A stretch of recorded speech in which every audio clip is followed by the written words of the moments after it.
Inflation versus interest rates. They work inversely to each other. How is that? And what does that mean for us? Well, throughout the country and throughout the world, we've been seeing higher and higher inflation. Why is this? Well, this has been due to obviously a 2-year pandemic, number one, and some major supply chain issues, which is causing there to be a greater need for demand than there is supply. So as this happens, we have this inflationary period. So inflation is the decreasing of a country's currency while the cost of goods is increasing. For example, the price of bread in 1975 was about a quarter in the United States. And today, it's about $2.48. Wowzers, that's a big difference. So that means that today, you could buy, if the prices were at 1975 prices, 10 loaves of bread for 25 cents. Well, today, that same money only gets you 1 loaf. That's what inflation does. It decreases currency value while increasing the price of goods and services. So CPI, Consumer Price Index, is the price of goods and services according to the country's currency. So let's talk that out a little bit more. So let's say that you have high inflation.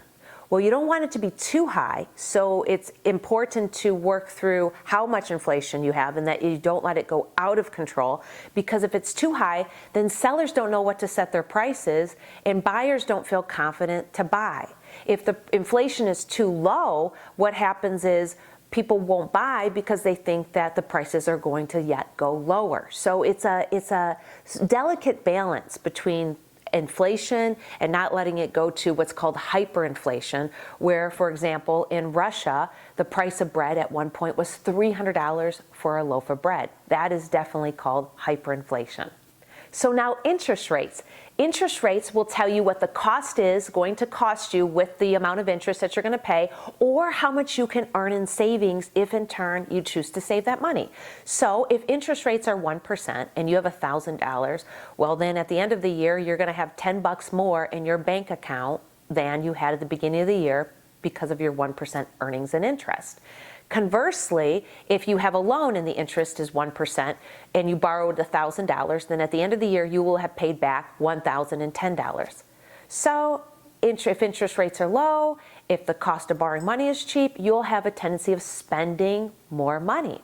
Well, if interest rates are high, let's say that interest rates are 10% and you could get 10% return on your money in a safe investment like an inflation bond that we talked about last week, which is earning 9.62%. So let's say inflation bonds or another investment was paying you 10% interest. You have that $1,000. So at the end of that year, you're going to have $1,100, $1,100 in your bank account after 1 year. Or inversely, you could spend that $1,000 and borrow it at 10% interest, and at the end of the year, you'll have given the bank back $1,100 for that $1,000 that you borrowed. Well, these higher interest rates, if you can get better return on your money, will cause you to want to save your money instead of spend it, causing you not to spend as much when inflation is higher, and you can get better rates of return at the bank or with treasury bonds, etc. So you'll choose to save the money. So it's a game, right? These countries are facing a CPI, Consumer Price Index, between the right price, the right inflation, and not letting inflation get out of control, while also realizing that the cost of goods and services do need to increase because there's not enough supply. So demand is higher than supply is, prices will raise. If supply is higher than demand is, prices will come down. So that's where we're at. And thanks for watching. I'm so glad that you did. If you have further questions, let me know. Break it down in the chat. And I'm looking forward to our next video together. Have an awesome day.